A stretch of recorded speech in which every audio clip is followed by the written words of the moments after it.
Hello bus ನಮಸ್ಕಾರ. ಅಲ್ಲಿದೆ clock tower, ಇಲ್ಲಿದೆ ಆ್ಯಪಲ್ ಮೊಬೈಲು. ಬನ್ನಿ, ಇಲ್ಲಿ ಆ್ಯಪಲ್ಸ್ ಇದೆ, ಬನ್ನಿ ತೋರಿಸ್ಕೊಡ್ತೀನಿ. ಸ್ಟಾಕ್ ಅಂದರೆ ಸ್ಟಾಕು, ಅಂಥ ಸ್ಟಾಕ್ ಬಂದಿದೆ ನೋಡಿ, ಫುಲ್ಲು. ಎಲ್ಲೂ ಇಲ್ಲ ಇಂಥ ಸ್ಟಾಕ್ಸ್ ನೋಡಿ. ಐಫೋನಿಂದ ಹಿಡಿದು ಆ್ಯಂಡ್ರಾಯ್ಡಿಂದ ಹಿಡಿದು ಎಲ್ಲ ಸ್ಟಾಕು ಯೂಸ್ಡ್ ಫೋನಲ್ಲಿದೆ.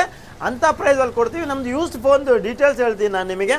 ಐಫೋನ್ಸಲ್ಲಿ ಬಂದ್ಬಿಟ್ಟು ಈಗ ಪ್ರೆಸೆಂಟ್ ನಮ್ಮ ಹತ್ರ 7ಇಂದ ಹಿಡಿದು ಐಫೋನ್ 7ಇಂದ ಹಿಡಿದು 13 ತನಕ ಅವೈಲೇಬಲ್ ಇದೆ. ತೋರ್ಸಮ್ಮ, 13 ತನಕ ಇದೆ. ಅದೇ ರೀತಿಯಲ್ಲಿ ಆ್ಯಂಡ್ರಾಯ್ಡ್ ಬಂದ್ಬಿಟ್ಟು ಒಂದು 3000ರಿಂದ ಹಿಡಿದುಬಿಟ್ಟು ಈಗ ಪ್ರೆಸೆಂಟ್ ನಮ್ಮ ಹತ್ರ ಒಂದು 10,000 ತನಕ ಆ್ಯಂಡ್ರಾಯ್ಡ್ ಫೋನಲ್ಲಿ ಯೂಸ್ಡ್ ಫೋನ್ ಇದೆ. ನಮ್ಮ ಕಡೆಯಿಂದ ನಿಮಗೆ 1 week checking warranty, 1 week to 15 days checking warranty ಇರುತ್ತೆ. ಅದರೊಳಗೆ ಏನೇ ಕಂಪ್ಲೇಂಟ್ ಆದರೂ ಆ್ಯಪಲ್ ಮೊಬೈಲ್ ಬಂದ್ಬಿಟ್ಟು ಎಕ್ಸ್ಚೇಂಜ್ ಮಾಡ್ಕೋಬೋದು. ನಿಮಗೆ ಪ್ರೈಸ್ಗಳು ನೋಡಿ, ಐಫೋನ್ 11 ಇದೆ, 12 ಇದೆ, 12 ಮಿನಿ ಇದೆ, 12 ಮಿನಿ, 13 ಇದೆ, 11 ಇದೆ. 12ಅಲ್ಲಿ ಒಂದು 2-3 ಪೀಸ್ ಯಾರ ಹತ್ರನೂ ಇಲ್ಲ.